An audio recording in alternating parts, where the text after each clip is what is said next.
whiskey, gin, and brandy with a glass and pretty handy. Trying to walk a straight line on sour mash and cheap wine. So join me for a drink, boys. Yeah, we're gonna make a big noise. B, Liquor Initiatives, 1100 and 1105. Ms. Masco?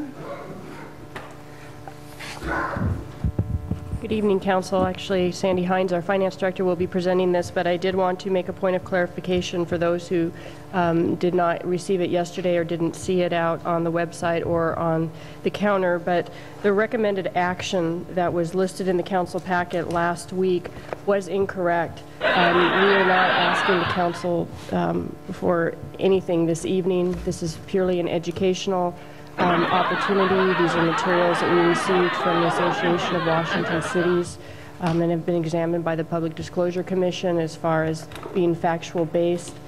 We have added the data for the impact to the city of DuPont, and Ms. Hines will cover that in her presentation. But I did want to make a clarification that we are not asking for council action. What was intended to, and as you will see on your alternatives, is one of the alternatives is to do nothing. One of the alternatives is to ask the staff to bring back a resolution of either opposition or support of initiatives 1100 and 1105. And that's the extent of what this was. Staff is not making a recommendation this evening. So with that, I would like to turn this over to Ms. Hines to cover the highlights of the liquor initiatives. Great, thank you. As Don pointed out, we'll just be covering some bullet points on both initiatives and what the impacts would be to DuPont if either or both initiatives would pass in November. With Initiative 1100, this privatizes the distribution and sales of liquor in the state of Washington, basically takes the state out of both the distribution and the sale capacity. Does not require a separate distributor, so retailers would be able to purchase liquor straight from the manufacturers. With volume discounts applied both for liquor, hard alcohol that's currently sold at the state liquor stores, as well as adding volume discounts for beer and wine. It would allow any retailer that currently has a beer and or wine license to sell to be able to also sell hard liquor. They would be able to apply for a license to add that on. From a revenue standpoint, Initiative 1100 does eliminate the liquor profits. Liquor profits are, the Liquor Control Board has a markup and surcharge on the liquor that it sells in the state of Washington, and they deduct any expenses that they have for the Liquor Control Board, one of those being enforcement, and then those create the liquor profits, and then those are distributed to counties and cities based on a per capita formula. Those liquor profits would be eliminated depending on the language, whether it's from the fiscal note based on the Office of Financial Management, OFM, or the initiative itself. It's anywhere from the mid-2011 to the end of 2011. And so from a City of DuPont standpoint, we're budgeted right now for 2011 to receive around $58,000 in liquor profits, assuming the state OFM fiscal note of mid-year June. That would take about half of that revenue away, so around $30,000. Initiative 1100 keeps the liquor taxes, the excise taxes, in place, so there's no financial impact. We would continue to receive the liquor excise taxes. And then distributors and retailers would be subject to B&O tax per OFM at this point. They are saying that those new distributors and retailers would have to be paying B&O tax, which the city currently enforces, but not sales tax. Because of the liquor excise taxes staying in place, they would not be subject to sales tax. With Initiative 1105, it also privatizes the distribution and sales of hard liquor, but does require a third-party distributor. Only applies a volume discount on liquor only, does not add the beer and wine portion. And it directs the Liquor Control Board to develop criteria of who would be able to license to sell the hard liquor. It doesn't automatically allow the beer and wine licensees to apply for that. So it remains to be seen about who and how many outlets there would be for hard liquor once the state stores closed. It also eliminates profits, again, mid to end of year 2011. So 30,000 at mid-year down to around maybe 5,000 to 7,000 if it was towards year end in November. Initiative 1105 does eliminate the liquor excise taxes, but the language, both in the initiative and per the OFM fiscal note, that is in April of 2012. So there's no financial impact to the city in 2011 for the liquor taxes going away, but there would be in 2012 and beyond. And currently for 2011, we're budgeted to receive around $40,000, about $40,000 from liquor excise taxes. So again, 2011, no impact, but 2012 and beyond, we would lose that revenue. In 1105, the language also directs the Liquor Control Board to recommend to the legislature a new tax to mitigate the loss of the excise taxes, and makes that recommendation, that the Liquor Board has to make that recommendation. Again, it would be up to the legislature whether they would enact any such tax. If they did not enact a new liquor excise tax, then the sales would be subject to sales tax because the liquor excise taxes would be eliminated.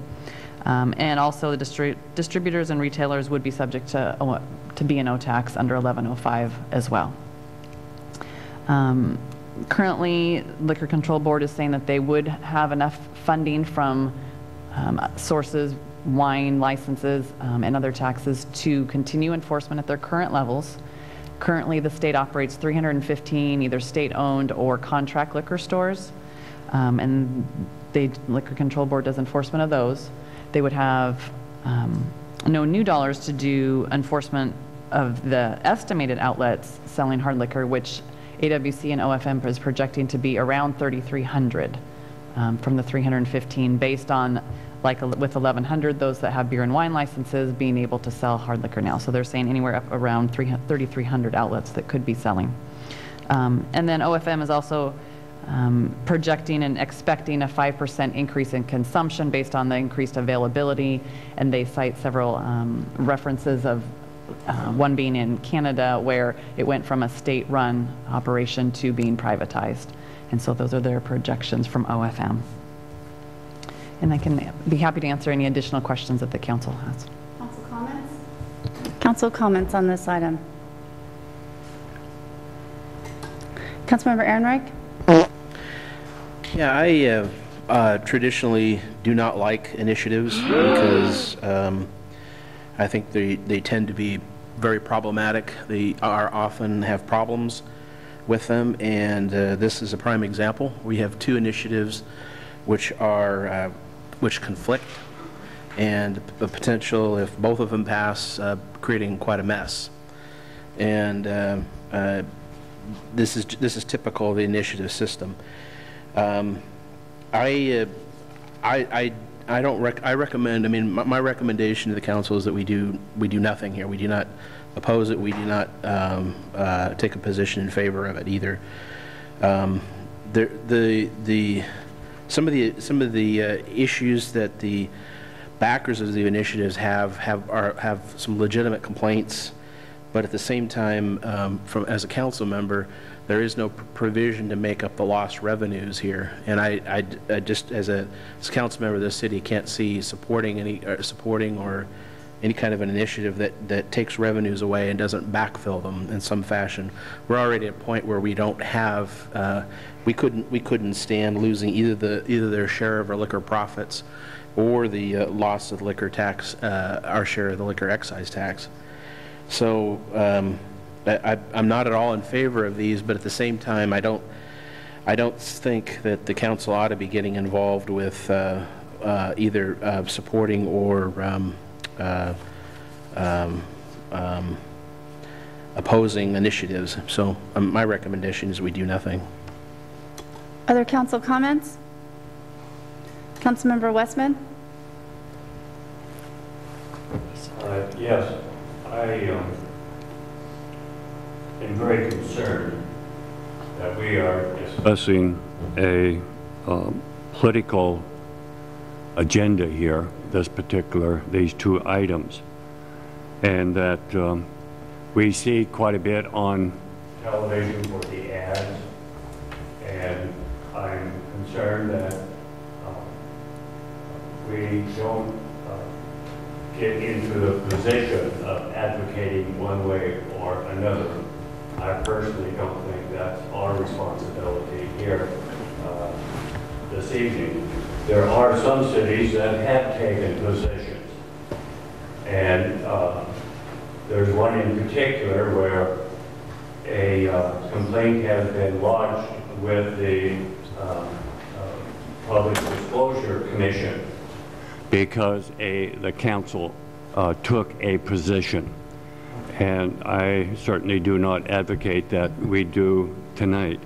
I do want to thank the finance director for her factual presentation this evening. We have the facts before us, and we have set aside those comments that could be very prejudicial and biased and have that political conjecture to them. So I too join my fellow colleague there in advocating that we do not take a stand one way or the other this evening. Thank you. Any other council comments? Any other council comments? All right, seeing none, we're going to move right along to item 7C.